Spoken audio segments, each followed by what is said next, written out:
Early in the morning on September 20th, 2016, armed law enforcement officers in masks forced their way into a religious building of Jehovah's Witnesses in the village of Nizlobnaya, Stavropol territory. I was keeping watch in the building when I saw on the monitor that several vehicles had driven up and people in black masks got out. They jumped over the fence and broke the lock on the gate.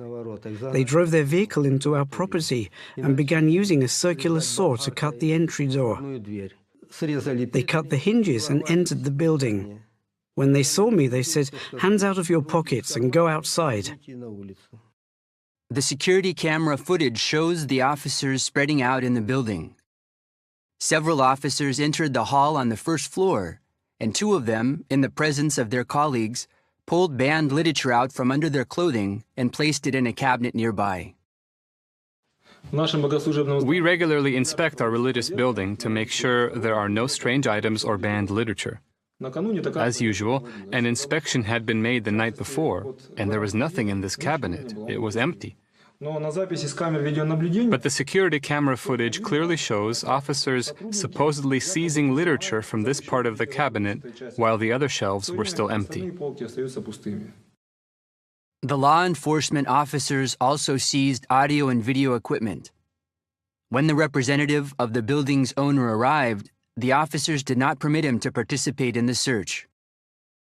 The officer who was in charge of the search did not identify himself and did not let me see the search order. When I asked him to give me a copy of the order, he rudely demanded that I leave the building. So I had no choice but to comply and leave the building. These actions included multiple violations of the law. For example, the search order was not shown to anyone, even though there were people in the building. For that matter, the forced entry was unlawful from the start. They did not even give the people inside the building the option to open the door voluntarily. They immediately used special equipment. Also, the law enforcement officers exceeded their authority by ordering the building owner's representative to leave the place being searched. Another search was being made at the same time in the home of Pavel Puzaryov, the chairman of the committee of the local religious organization of Jehovah's Witnesses, village of Nizlobnaya. Some of the officers jumped over the fence. When they entered our home, there were about 10 of them. They immediately spread out into different rooms, so we were not able to observe everything going on during the search. For example, the first items were planted here, in the kitchen. As a result of these searches, protocols of administrative violations against the witnesses were filled out. Interestingly, just 1 week before these events, Pavel Puzaryov had been the victim of another tactic. Someone had posted flyers, supposedly from him, in college buildings. The director of a college called me and said that some flyers had been posted in her college with a message along the lines of, "Get on the path of truth, pray to Jehovah." Below, the flyer listed my phone number and the Kingdom Hall phone number. Jehovah's Witnesses believe that this demonstrates the intent of the authorities to ban the local religious organization of Jehovah's Witnesses, which has operated legally in the village of Nizlobnaya for 17 years.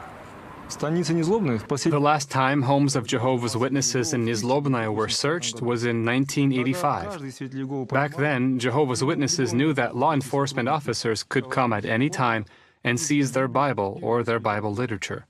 History is repeating itself. But now, in 2016, even if you don't have anything banned, it can be planted in your possession. There have been no fewer than 60 incidents of planted and falsified evidence, and in most cases the worshippers could only throw up their hands helplessly. However, when the planting of evidence is recorded on video, incidents such as this one in Nizlobnaya reveal the sad truth. The evidence is planted by the very ones who should uphold law and order. It is on their conscience. It is their responsibility before God and man.